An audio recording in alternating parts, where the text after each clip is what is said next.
Hello everybody, welcome back to Forza Horizon 5. It's not very welcoming though, to be honest, because I was a bit of a procrastinator, and I put off making my Wednesday build series for some reason. Just forgot about it, I guess. And I needed a car to build, so I got my BMW M3 GTR. And then Ken Block died. Yesterday, about 18 hours ago. At the time of recording this. And that really sucks. A lot. So, we're not doing the M3. Instead, we're doing a Ford Fiesta rally car because I was tempted to use the Subaru WRX. The first one from Gymkhana Practice, but me personally, I was introduced to Ken Block with Gymkhana 3. I don't remember what racetrack it was. I think it was in Italy, not sure.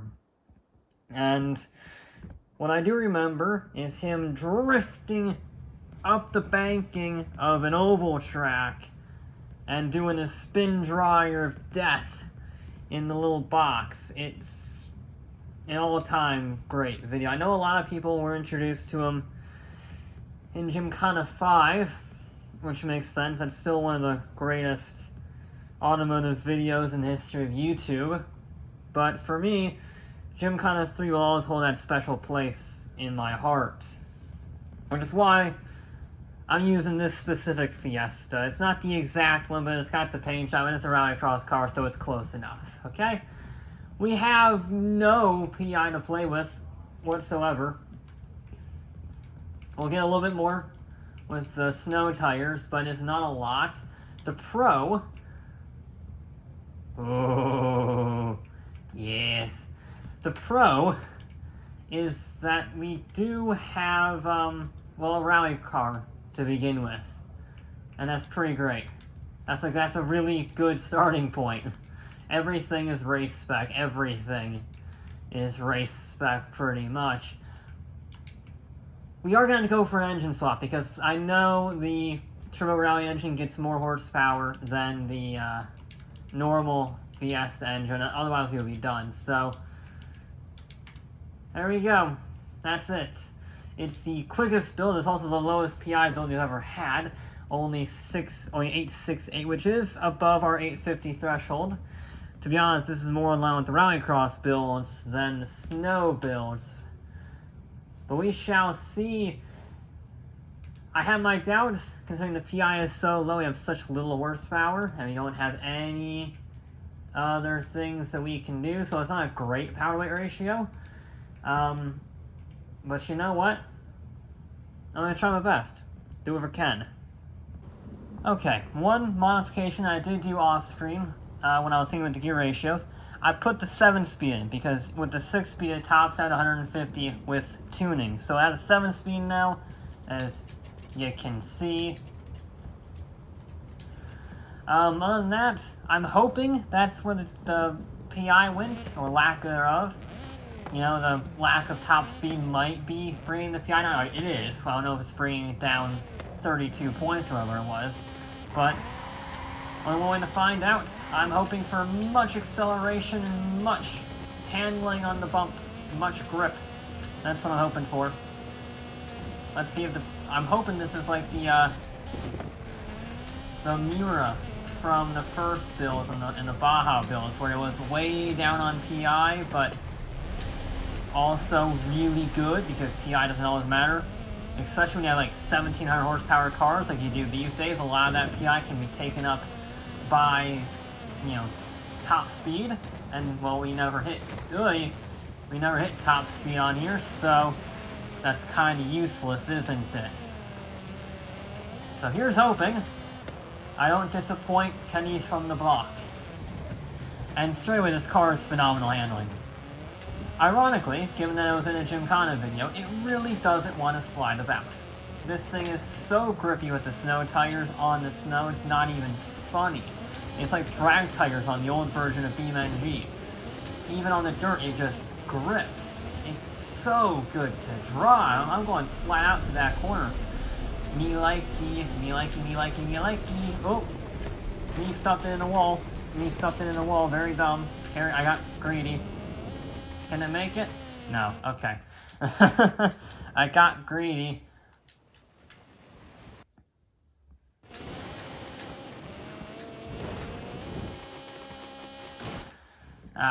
We're gonna have to take the penalty on this. We can't fix it. Okay. Yeah, I was a little offline, and it may be very good handling, but it's very difficult to take a corner when your wheels are off the ground because you hit a bump. There we go. Just about made it, but it works. Yeah, this thing is so good. If I can get a clean run with this, I can carry the speed. This will be phenomenal fast, I think. Because it's not really that far down on the top speed because that acceleration is down here. This is where it really hurts. But everywhere else, it's not bad. I mean, even now, it's only 10 miles an hour down on the limo, and the limo had 3 times the horsepower of this. This has just under 700, and the limo had just under 1,800. Yeah, that's seriously impressive. And this is not a very great power-weight ratio. Probably one of the worst power-weight ratios we've ever had, short of maybe the Ferrari, but even the Ferrari was 1-4. This is... And there's about 1-3 pounds per horsepower. 2,800 pounds, 670 horsepower, so it's not bad. Certainly not bad in any stretch. But, compared to the other vehicles we've run up against, it's difficult. Which means we're going to have to carry the speed. I should probably tell those who are not in the loop the target time. I sort of forgot about that as I was discussing the gearbox. The target is an AMC Javelin 220.4. I have no idea what this car is going to do, because the only other time we've run is a 234, and funnily enough, I don't think that's the fastest it can go. So let's try not to miss the jump or crash or anything stupid like that, and actually get a clean run with this car. It's definitely doable. This car is super grippy. I mean, I'm carrying very good speed through here.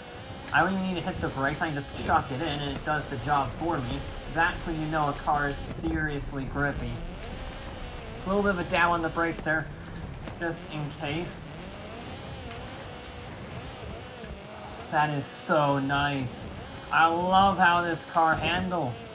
One of the best handling cars I've driven, maybe even since the Javelin. The Javelin was pretty good handling. Through there nicely, didn't wheelie or tripod, I guess would be the better word for it, since I went on the 3 wheels. There we go, carry the speed, use that turbocharger. This engine has a lot of torque, surprisingly, for a turbocharged engine. You would think, oh, it has no, torque, because that's what turbocharged engines tend to do, certainly in very high pressure engines. This has like 74 psi of boost last time I remember. But this thing has a lot of torque. It is a bit of a on-off switch when you get into low RPMs, but the higher you stay, the faster you'll be. And well, this car likes to go fast. So let's try and keep it high up in the rev line. I was expecting to slide more there. I nearly missed that checkpoint by going too early.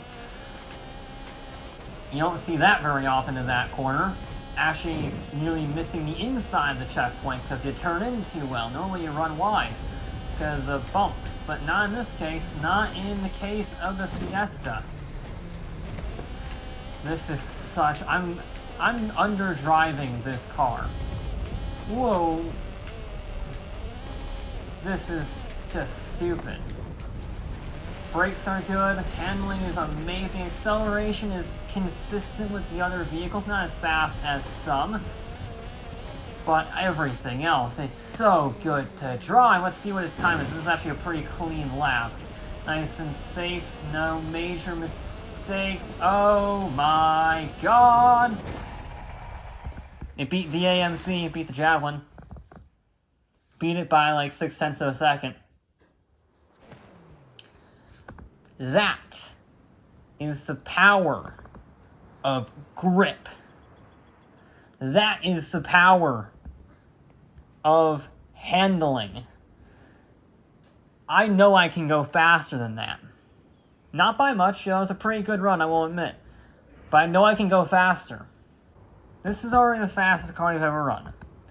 Now let's see if it can go even faster. Or rather, if I push it too hard, will I be able to make it go faster? Because it can obviously go faster, it's just a matter of, I'm going to go 100% on this run, maybe 110%.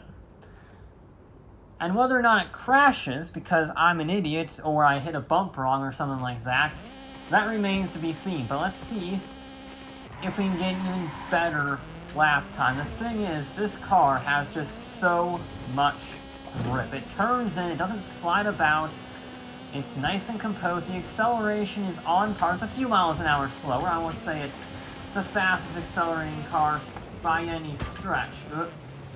You see, there's the overdriving the car thing, because I was carrying a lot of speed in there. I wasn't quite flat out, but I wasn't braking either. And, yeah, I ran a little wide, so I had to hit the brakes there to make sure I didn't get an unfair advantage by going through the sign. And then I'm braking late. This is the danger of overdriving the vehicle.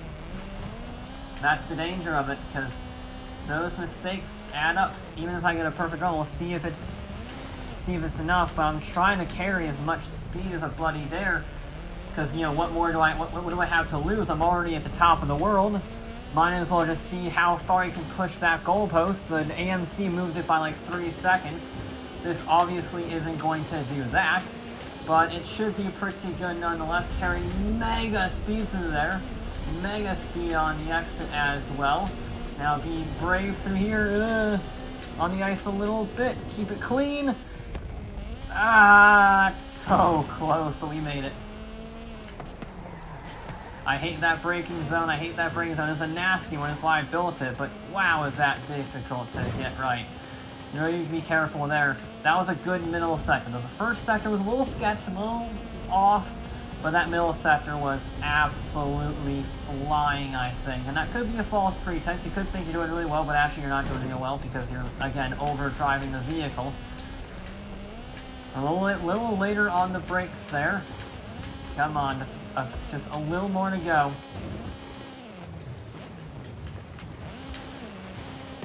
That's a little bit of a Gymkhana line. A little bit too sideways, a little too reliant on the handbrake. I have no idea when this will be on time, because it felt fast, but usually when it feels fast, it's actually not very fast. Come on, baby. Yeah, we're not faster. Okay. It's consistent. It would be...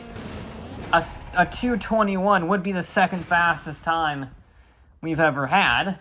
So, that's nothing to sneeze at, but it's not faster. Just too many small mistakes, missed out on the overall.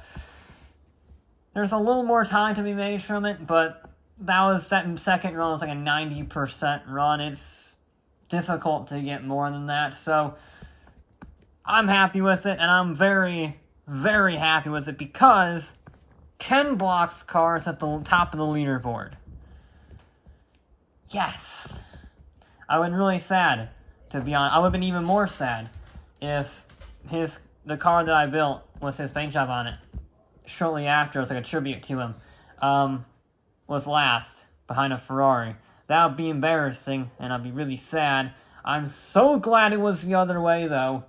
That car is the nicest car I've ever driven around here. The Javelin and the 911 are great vehicles, and they're probably faster accelerating, but the sheer grip that car has, and the PI is lost, the 32 points behind on the PI scale, is all down in top speed. This has no top end. That doesn't matter, does it? Because it was carrying within plus or minus 10 miles an hour of the fastest cars. And that's really all that matters. We don't have a lot of straightaways, so all that matters is corner speed and exit speed. Two things that Rallycross car are very good at. So there we go. That is going to be it for for this episode of Forza Horizon 5. I'll be back with more